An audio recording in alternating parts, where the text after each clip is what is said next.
I haven't used this camera in a very long time. And the main reason why is because it always overheats. And at the same time, I always like rant for like at least 30 to 40 minutes. So I never really use this camera to do any type of vlogs. But I'm going to try to get this done in under 10 minutes. So I've been out of the job for some time. And I was originally going to, the reason why I quit one of the jobs, which was actually Miami-Dade Cultural Arts Center, was to go to another job that was web related, but they cut me off right before I could start day one. They just like released me, so I didn't get paid at all. So then that sent me into this like I don't want to say a deep depression, but it did send me into some type of depression for weeks, and I didn't want to do anything, and I ate a lot of food and got fat. So then I started to think to myself, you know what, fuck it. I've always been thinking off and on about being a trucker. And I'm like, you know what, this time I really need to do this. Because I'm 29 years old and I haven't had a living wage ever. I haven't had a living wage ever. So I know trucking is, I've heard things about trucking more so than anything. And I'm pretty sure there's other opportunities, other licenses I could probably get into. But I've heard more about trucking, so that's why I'm going in that direction. Hopefully I can make a living wage off of it. Some time ago, within August, I went to some place. There's like two places close to me that were trucking schools. One school was saying that you had to pay. They'll do trucking for class. But there's like different classes. There's like Class A, which is like the 18-wheeler trucks, I believe, and Class B's are just like. I don't know too much about the Class A, Class B's, but I know both of them can hold like 26,000 pounds. But I think Class A's are usually the trucks that you know are the 18-wheelers that transport cargo or materials from state to state. Whereas Class B are usually I think are like, I'm not a trucking expert, but I think they're like mostly like those local type of trucks, which they are big, but they're like cement trucks. They're like garbage disposal trucks. They're like trucks that that deliver goods, some goods to like grocery stores or just stores in general. They're not like these huge 18-wheeler type of vehicles. And I wanted to get a Class B because first thing, I know that you pay less for training for a Class B, but I know you're still going to get a living wage. And I went to two schools. I called around to two schools.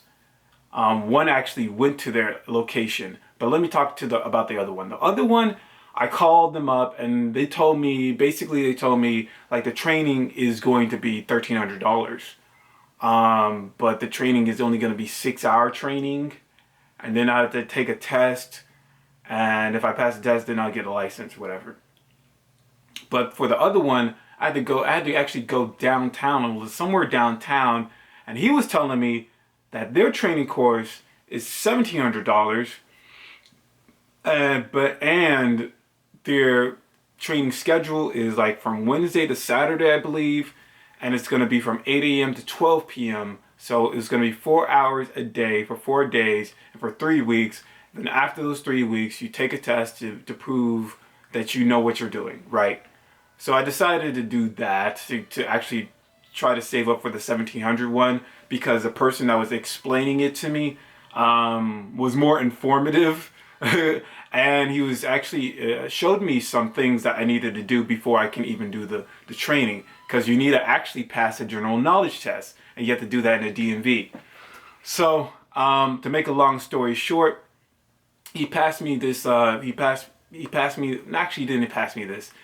He told me there's some type of information. There's a handbook, CDL handbook, that you have to go through. I'm looking through the CDL handbook right now, and it's like 152 pages. Luckily, I don't have to read all of them. Only have to read specific sections for the Class B license, so that's good. However, I didn't have a job. I didn't have a job at all. And, I've been applying to a lot of jobs. I've been mostly applying to work at home jobs because I feel like I'm tired of being... It's so funny because like the first work at home job I did was like maybe in 2012, 2013. And the reason why I decided to do work at home because I was just tired of just working around people. But the thing is, like, there's pros and cons to doing work at home jobs too, and talking to people for hours at a time every day. And then every now and then you get one of those bitchy customers who feel entitled and wants to talk shit about you because they had terrible service with the company, so they want to unleash their inner demons on your ass and shit. And it's like, ugh, right? So when I had to do that for a couple of years, I'm like, okay, I'm tired of that shit. Now I'm going to go to brick and mortar. So, and I did that from 2015 to 2019 or to this year. And now I'm just like, let me go back into work at home because I just had super terrible experiences working at theater. And now I'm more prepared of working at these work at homes. I know it's not as good as I originally thought it was going to be, because when in 2012 to 2013, I'm like, oh shit, this is great. I don't have to be around people anymore. I can be in my room with my drawers on, eating ice cream, and just talk to people and say, hey, what's going on? But it's more to that shit. And honestly, the thing that just is the most annoying is just talking to people for hours on end. Some people can do it. I can't do it. I'm an introvert at heart. I hate talking to a lot of people, especially back to back calls. That's annoying. But I was trying to apply for a number of jobs for work at home. I wasn't getting anything. So I said to myself, if I continue to not get any responses, I'm just going to just apply for security jobs because I still have a security license, and usually those jobs are easy. Here's another thing. If there's anybody who's struggling for a job, I would recommend try to get a security license because that's pretty easy to get. Just for anybody that's struggling for a job, because I know for a lot of people, it's hard to get a job with this condition. And I know with me, when I try to apply for like a lot of jobs where it was like Publix or McDonald's, even McDonald's, you would think it'd be a lot easier. I couldn't, because everybody's going to apply to McDonald's. Everybody's going to apply to Publix. But once you get a license, it like filters out a lot of people because most people don't have licenses. So if anybody's ever having some trouble, I would recommend getting that. In any case, my phone's going off. But in any case, so I said to myself, okay, I'm not really getting too many replies back at all from any work at home jobs. So what I'm going to do, I'm just going to apply to some security jobs. And like I said before, I immediately got an offer, or I immediately got a call back from somebody, because I don't know, security jobs are easy. It's easy to fill for security jobs. It's like, it's in demand, but at the same time, you're not getting paid well. So I got a call back from somebody, and it was all the way out in North Miami. That's like a 40-minute drive, 50-minute drive actually. And they said, oh yeah, we have something in your area, but it only pays $8.50 and it's only on the weekends. And I'm like, $8.50 an hour? I don't know about that, but at the same time, like, I just need a job. So I was like, okay, cool. And then they say, okay, we're gonna call you back. And they never called me back. And I think it's because I smelled bad, because I recall when I was actually in the office, they weren't reacting to me. They didn't do any type of reactions. So I felt I was okay. There was like an older woman sitting right next to me, sort of right next to me. So I sort of felt okay. But at a certain point, there was like I don't know, it was a secretary or some office lady just grabbed one of those air fresheners and let out an air spray. So I'm like, okay, I guess I smell bad. And also, they didn't call me back. So I'm just like, okay, I guess they just said, fuck it. So I did find another security job. And within that security job, they were telling me, okay, we found a place that's close to you. It's like further down south. It pays $10 an hour. And they were like, okay, what type of schedule you have? I was like, okay, I would prefer a morning schedule, but I would do night schedules if it's okay. All right, but they only had night schedules, so I was like, fine, I'll do it. When I was when I was doing the office work, or when I was actually at the office, I can tell like people were reacting to me, because the thing is, what I've noticed a lot of times is they would like hold their breath when walking past me and stuff like that. And I can tell like they were bothered and shit like that. But hey, I needed a job and I was going to do it, and I needed a job, whatever. So, but at the same time, right when I got my uniform and they told me, okay, orientation is on Friday, on that particular night, I got a call back from one of these, shit, it's already 10 minutes. I got a call back from one of these applications, or one of these companies I applied for a work at home job. And they're like, oh, are you okay with doing an interview? We did some 30-minute interview, and they said, okay, congratulations. We'd like for you to join our company. The pay rate is $13 an hour. And once I heard that shit, I was like, okay. And then I immediately called these guys up, these security guys up, and said, hey, you remember that job I said I was going to join and I was going to be a security guard? Yeah, I'm not doing that shit anymore. Next day, turned in my fucking uniform, and now I am technically working for a work-at-home job. However, the work-at-home job starts on October 22nd. So that's like, well, technically it's this month, but it's all the way to the later end of the month. I have no money coming in. In addition to that, they only pay on the 7th and the 21st. So that means I'm going to see my first check a month or so from now. November 7th. So I'm going to be completely broke from here all the way to November 7th. And I really need a job, so I'm thinking about, okay, let me see if I can go to Uber or some shit, or some type of delivering service, because I know there's a lot of delivering services like DoorDash, like Uber Eats, like Amazon delivery and shit. So maybe I can make something work with that. I don't want to make it too long, but I do want to talk a little bit about, the lack of interviews I'm having for the last couple of weeks. My response is, I don't know, like I can't force people to want to do an interview. If people don't want to do a motherfucking interview, I can't stop. I can't, hey, you better do it. Like, hey, I just can't do anything about it.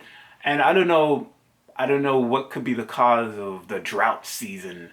But maybe it's because, I don't know. Because it's funny. It's funny because, like, in the first time I did it, there was just a number of people saying, hey, I want to do an interview. Hey, I want to do an interview. But now there's not that many people that want to do an interview.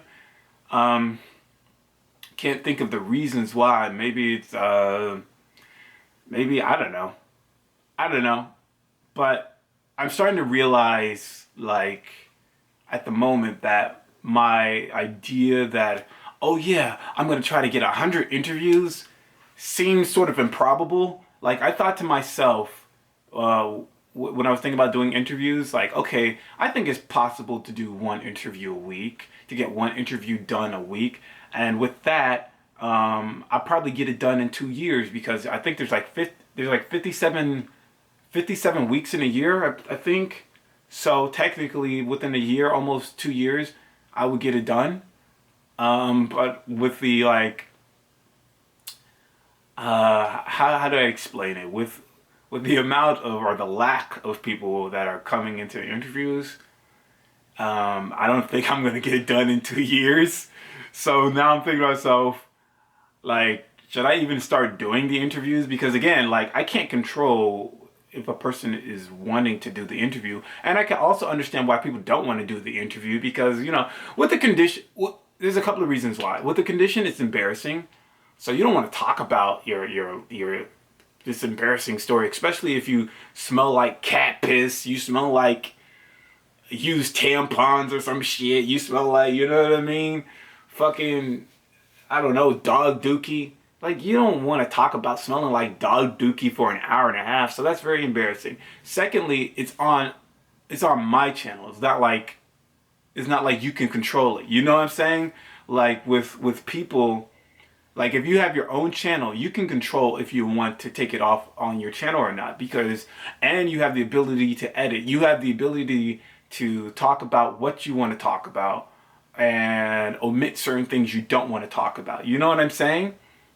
So, and I don't really have a problem with that. I can totally understand that. The only reason why I wanted to do 100 interviews is because I just know that a lot of people, or at least constantly I heard, and from my own experience and what I've heard from other people, is that, like, nobody believes them, or everybody says that they're crazy. So I felt like if I had like 100 interviews, like, I'm just going to destroy that shit. I'm going to destroy this possibility that, oh, everybody has olfactory reference syndrome, even though I don't believe that shit. I mean, I believe that there are people who are just, oh, I smell, even though I don't have any confirmation. But I do feel that there are obviously people who have confirmation by how people are talking about them or commenting about how they smell and shit. But, I mean, ultimately, I think it was, I don't know, I could speak more about it, but I only wanted to talk for 10 minutes. So, I don't know if I'm going to just end doing like, because a lot of times when people don't show up, I'll just stay there for like 30 minutes and maybe show an article, talk to people or whatever. I'm considering not doing that anymore. I'm considering just saying, you know, fuck it, if nobody wants to show up, maybe I'll just end it or not do any live streaming or anything. And just focus on other things that I'm in control of, so I can just make more videos about like articles I find interesting, not only like body odor related articles, but like articles that have to do with health, articles that have to do with bacteria, articles that have to do with happiness, articles that have to do with depression, articles that have to do with jobs, because I know a lot of people are struggling with jobs. Yeah, didn't want to make it too long. Salute!